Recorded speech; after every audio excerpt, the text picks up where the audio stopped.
आज़ादी का मतलब हुआ कि मैं आज यहाँ जिस तरीके से खड़ी हूँ, अल्हम्दुलिल्लाह से आज़ाद हूँ। ये हमारा मुल्क है, बट जब हमें आज़ादी मिली तो ऐसा लगता है कि एक खुला आसमान है, हाँ हम सोने की चिड़िया हैं और हम आज़ादी तरीके से मतलब आसमान में उड़ सकते हैं। आदाब नाजरीन, मैं रियाज मलिक आप सभी का इस्तकबाल करता हूँ। आज मेरे साथ कुछ स्टूडेंट्स मौजूद हैं, इनसे जानेंगे कि आज़ादी का मतलब क्या है, खुली हवा में सांस लेने का मतलब क्या है, इनके दिलों में मुल्क के लिए किस हद तक मोहब्बत है और साथ ही साथ अपने मुल्क के मुस्तकबिल को ये किस नज़र से देखते हैं। मेरा नाम अरीबा सुहेल है और मैं बिहार से हूँ। सबसे पहले आज़ादी का मतलब अगर मैं अपने मायने में बताऊँ तो आज़ादी का मतलब हुआ कि मैं आज यहाँ जिस तरीके से खड़ी हूँ, अल्हम्दुलिल्लाह से आज़ाद हूँ। एजुकेशन बहुत ही अच्छी एजुकेशन ले रही हूँ माशाल्लाह से, शाहीन एकेडमी जैसे बहुत ही प्यारी जगह पे, जहाँ का माहौल इतना प्यारा है। हमारा यहाँ पे ना सिर्फ पढ़ाई के अलावा हमारे कल्चरल भी बहुत ही ज़्यादा कल्चर को इम्पोर्टेंस दी जाती है। अच्छा, मैं एक चीज़ और आपसे जानना चाहूँगा, खुली हवा में सांस लेने का क्या मतलब होता है?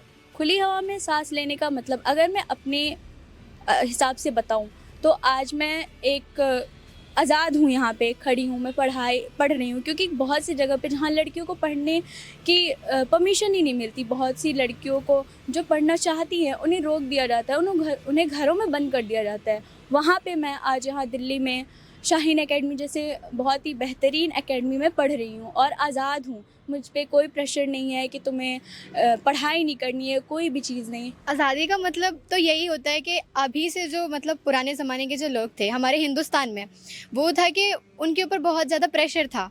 दूसरे लोग जो थे उन पर राज किया करते थे, उनकी जी अंग्रेज़ ने और भी बहुत सारे लोग होते हैं जिन्होंने मतलब हमारे मुसलमानों को या फिर हिंदुस्तान की जितनी भी पॉपुलेशन थी उनको जो है तकलीफ़ पहुंचाई। तो उस टाइम पे ये था कि उनकी डोमिनेंसी थी और हमारी मतलब कोई नहीं थी, हम रेसेसिव बन के रहते थे अपने ही मुल्क में, जबकि ये हमारा मुल्क है। बट जब हमें आज़ादी मिली तो ऐसा लगता है कि एक खुला आसमान है, जैसे क्या कहते हैं, सोने की चिड़िया कहा जाता है हिंदुस्तान को। तो अब ऐसा महसूस होता है कि हाँ हम सोने की चिड़िया हैं और हम आज़ादी तरीके से मतलब आसमान में उड़ सकते हैं। आपके दिल में अपने मुल्क के लिए किस हद तक मोहब्बत है और अपने मुल्क के मुस्तकबिल को आप कहाँ देखती हैं? मैं अभी का तो मुझे नहीं पता, क्योंकि बहुत सारे पॉलिटिशियंस अलग अलग हैं, उनके अलग थॉट्स हैं। बट मेरे पर्सपेक्टिव से मैं अगर देखूं तो मुझे ऐसा लगता है कि हर एक इंसान को उसको बोलने का मौका दिया जाए। हर एक इंसान इंडिया में, हिंदुस्तान में, सबके पास एक अपनी ज़बान है जो वो बोल सकता है, वो अपनी बातें रख सकता है। ठीक है, तो अगर मैं बोलूँ कि फ्यूचर अगर देखना है मुझे हिंदुस्तान में, तो मैं चाहती हूँ कि every person has to be well educated, क्योंकि आज के दौर में पढ़ाई बहुत ज़्यादा इंपॉर्टेंट है। आज अगर हम अपने माँ बाप को देखें, हमारे माँ बाप पढ़े लिखे तो हैं, बट हम एक ऐसी जगह पे जाते हैं जहाँ पे हम हायर एजुकेशन ले रहे होते हैं, तो वहाँ पे हमारे पेरेंट्स को ऐसे ट्रीट किया जाता है जैसे उन्हें कुछ नहीं आता है, जबकि हमने उनसे सीखा है। तो मैं ये चाहती हूँ कि हम अगर फ्यूचर में पेरेंट्स बने तो हम ऐसे पेरेंट्स बने कि हमारे जो आने वाले जनरेशन होंगी वो ये कहेंगे कि हाँ हमारे पेरेंट्स वेल एजुकेटेड हैं और जो है उनके पास राइट्स है हर चीज़ बोलने की, अपनी बात को खोल कर रखने की। आपको जो है अपने मुल्क की तरक्की में अगर कहा जाए कि आप ये बताइए आपने अभी तक अपने मुल्क की तरक्की के लिए क्या किया है, तो आप क्या कहेंगी? मैं तो यही कहना चाहूँगी कि मैंने कभी भी अपने मुल्क के लिए बुरा नहीं समझा है, सोचा है, क्योंकि वतन से मोहब्बत ईमान की अलामत है।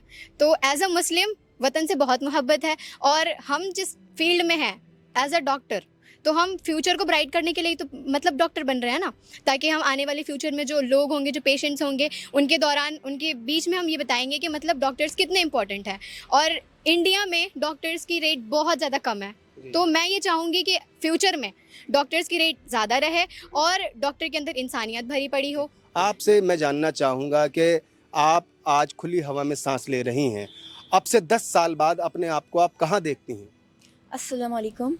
मेरे लिए सबसे बड़ा मतलब आज़ादी का इंडिपेंडेंस ही है और फ्यूचर में बस मैं अपने आप को एक इंडिपेंडेंट डॉक्टर देखना चाहती हूँ, एक डॉक्टर बनना चाहती हूँ, अपनी देश की भलाई के लिए ही डॉक्टर बनना चाहती हूँ फॉर श्योर।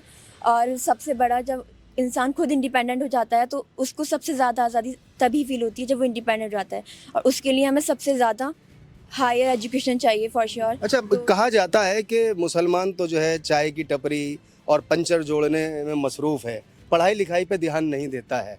आप बच्चियों को देख के तो मुझे ऐसा नहीं लगता, आप इस बारे में क्या कहना चाहेंगी? मतलब मुसलमान सिर्फ एक जगह तक ही सीमित नहीं है, हर अलग अलग फील्ड में आपको मुसलमान देखने को मिलेंगे। आप शाहीन में ही एक नज़र मार सकते हैं, आपको हर कोई मुसलमान लड़कियां दिखेंगी, आपको यहाँ बहुत सारी आपको अलग अलग फील्ड में भी मुसलमान मिलेंगे। बेशक से मुसलमान की तरक्की हो रही है, पर मतलब मुसलमानों को और तरक्की की ज़रूरत है अभी। इन्होंने कहा कि मुसलमानों को तरक्की की ज़रूरत है। ये बहुत छोटी उम्र की बच्ची हैं और इनका विज़न, इनका मिशन आप अंदाज़ा लगा सकते हैं कि कितना ब्राइट है और बहुत क्लियर है अपने कॉन्सेप्ट को लेकर। और ऐसा भी नहीं है कि ये चाय की टपरी वाले हैं और ऐसा भी नहीं है कि ये मुल्क की तरक्की में कोई नुमाया रोल अदा नहीं करना चाहते, बल्कि बहुत ज़्यादा कोशा हैं। कोरोना का दौर इन लोगों ने देखा है और एक बहुत बड़ी परेशानी आप लोगों ने देखी है। तो आपको क्या लगता है कि आप अब आगे जाके डॉक्टर बनना चाहेंगे? तो अल्लाह ना करे, खुदा ना करे, कभी कोई इस तरह की एक मुसीबत आती है 10-20 साल में, जब आप अपने फील्ड में माहिर हो जाते हैं, प्रोफेशन में शामिल हो जाते हैं, डॉक्टर बन जाते हैं, तो अपनी खिदमत कैसे अंजाम देंगे मुल्क की तरक्की के लिए, मुल्क की खिदमत के लिए? सर बेसिकली कोरोना के टाइम पे हमने ये देखा था कि लोग सही ट्रीटमेंट के लिए परेशान हो रहे थे। वो उन्हें पर्टिकुलरली एक बेड भी नहीं मिला था कि जो जाके हॉस्पिटल में सही से रेस्ट कर पाएँ। वो एक वक्त था, लोग ऑक्सीजन सिलेंडर के लिए भी परेशान हो रहे थे। लोग चाह के भी नहीं, अगर उनके पास पैसा है तो भी वो सही ट्रीटमेंट नहीं ले पा रहे थे, क्योंकि इंडिया में फैसिलिटीज़ की बहुत कमी है। तो बेसिकली अगर हम कहीं से स्टार्ट करना चाहेंगे तो हमें ये होगा कि हम सही फैसिलिटी प्रोवाइड करें, चाहे वो गवर्नमेंट हॉस्पिटल हो या प्राइवेट हॉस्पिटल हो। उन मतलब एक अनप्रिविलेज सिटीज़ या कुछ ऐसे विलेजेस हैं इंडिया में। आप पढ़े लिखे सुलझे हुए स्टूडेंट हैं और इतने सुलझे हुए स्टूडेंट बहुत कम मिलते हैं। मैं आपसे ही जानना चाहूँगा, आपका एक प्रोफेशन आगे जाके बनेगा कि आप डॉक्टर बनेंगी। आपके सामने दो अलग अलग तरह के मरीज़ होंगे, एक किसी मज़हब से होगा, एक किसी मज़हब से होगा। तो आप मज़हब देख के इलाज करेंगी या उसको मरीज़ देख के समझ के करेंगी? देखिए सर, अगर रिलीजियस की बात हो रही है तो इंडिया में, हिंदुस्तान में बहुत सारे रिलीजन हैं। तो हमारा जो मज़हब होता है इस्लाम, वो हमें ये नहीं सिखाता कि आप रिलीजियस में जो है डिफ्रेंशिएट करो, ठीक है। और अगर डॉक्टर की बात करें तो डॉक्टर का मतलब ही ये होता है कि इंसान की जान बचाना, ठीक है। तो अगर हमें अल्लाह ने इतना बेहतर बनाया है कि हमें डॉक्टर की पोजीशन मिल गई है, तो मैं डिफ्रेंशिएट कैसे कर सकती हूँ? तो क्योंकि मुझे अल्लाह के पास भी तो जवाब देना है। और सबसे पहली बात तो मेरे अंदर खुद इंसानियत होनी चाहिए कि मैं दोनों में डिफ्रेंशिएट ना करूँ, जबकि दोनों की हालत इतनी बुरी होगी कि मुझे दोनों को बचाना है। तो मैं उस टाइम पे ये ज़्यादा प्रेफर करूँगी ना कि मुझे उनकी जान बचानी है, बल्कि ये थोड़ी ना देखूँगी कि वो मुस्लिम है या नॉन मुस्लिम है या फिर अदर रिलीजियस के हैं। तो मेरे नज़दीक जो है रिलीजन का कोई रोल नहीं आता है, यहाँ पर बात सिर्फ इंसानियत की होती है। और हमें बचपन से, मुझे स्पेशली मेरे माँ बाप ने यही सिखाया है कि आप एक ऐसे कंट्री में रहते हो जहाँ पर जो है मुस्लिम्स को तो बहुत ही लो वे में देखा जाता है कि नहीं, ये कुछ नहीं कर सकते हैं। बट मेरे पेरेंट्स ने मुझे सिखाया है कि तुम अपने ऐसे पर्सपेक्टिव रखो कि मुस्लिम हो, नॉन मुस्लिम हो या फिर किसी भी रिलीजियस का हो, सब इक्वल है। लेकिन आज का जो मुसलमान है, आज का ये जो यूथ मुसलमान है, ये बहुत क्लियर है। आप इनकी बातों को सुन रहे होंगे, बिल्कुल साफ वो इनका जहन है और ये पढ़ रहे हैं। कहाँ कहाँ के ये स्टूडेंट हैं। मैं आपसे जानना चाहूँगा कि आप ये बताइए, अब से 10 साल पहले का हिंदुस्तान क्या था और अब से 10 साल के बाद का हिंदुस्तान क्या होगा आपकी नज़र में? मेरी नज़र में 10 साल पहले जो भी हिंदुस्तान में चीज़ें थी, माशाल्लाह से बहुत सी चीज़ें हैं जो चेंज हुई। पहले के ज़माने में ख़ास करके जो लड़कियों के लिए था, तो पहले के लोग ये बिलीव करते थे कि लड़कियों को पढ़ाना या फिर उन्हें खुले माहौल में भेजना ये गलत चीज़ है। वो कई बार तो लड़कियों को, जिन्हें बहुत ही ज़्यादा ख्वाहिश थी, जो बहुत ही कैपेबल थे, उन्हें उनकी शादियाँ करा देते थे, उन्हें घर बिठा देंगे। ये चीज़ उस हिसाब से अगर देखें तो आज 2026 में बहुत से लोग हैं, हमारे पेरेंट्स, जिन्होंने हमें यहाँ पे एक ट्रस्टिंग एकेडमी में भेजा है। बहुत ही अच्छा। मतलब इनका कहना यह है कि 10 साल के अंदर अंदर इतना माहौल तो बदल गया है कि वालिदैन अपनी बच्चियों को घर से बाहर निकाल कर तालीम हासिल करने के लिए भेज रहे हैं और साथ ही साथ जो है भरोसा कर रहे हैं मुल्क पर, मुल्क के लोगों पर और मुल्क के इंफ्रास्ट्रक्चर पर। एक सवाल और है, आप सब लोगों से मेरा ये सवाल है कि 15 अगस्त 26 जनवरी पे नारे लगा देना, झंडे फहरा देना ही क्या सिर्फ मुल्क से मोहब्बत करना है या फिर इसके अलावा आप कुछ और भी समझते हैं?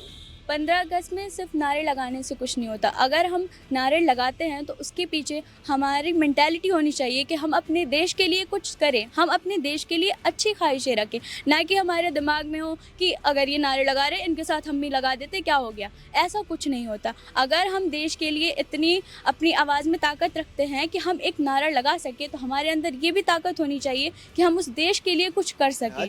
ये वो मुल्क है कि जिसकी तरफ इशारा करके मेरे नबी हुजूर अक़दस सल्लल्लाहु अलैहि वसल्लम ने इशारा किया था कि इस तरफ से मुझे मोहब्बत की खुशबू आती है, एकता की खुशबू आती है, ईमान की खुशबू आती है और ठंडी हवा के झोंके मुझे महसूस होते हैं। तो अल्हम्दुलिल्लाह कि हम लोग हिंदुस्तान में पैदा हुए और हिंदुस्तान के हम लोग यहाँ के रहने वाले हैं, बाशिंदे हैं। अपने मुल्क पे आपको कैसे फ़ख्र महसूस होता है? अगर देखूंगी कि मुझे इंडिया किस तरीके का लगता है, तो हमारे बहुत पुराने बहुत सारे, जैसे APJ अब्दुल कलाम हो गए, और फिर मतलब बहुत पुराने जो हमारे सोल्जर्स थे, वॉरियर्स थे जो, तो उन्होंने, उनका भी बहुत बड़ा कंट्रीब्यूशन था। उन्होंने बहुत सारे इन्वेंशंस किए थे।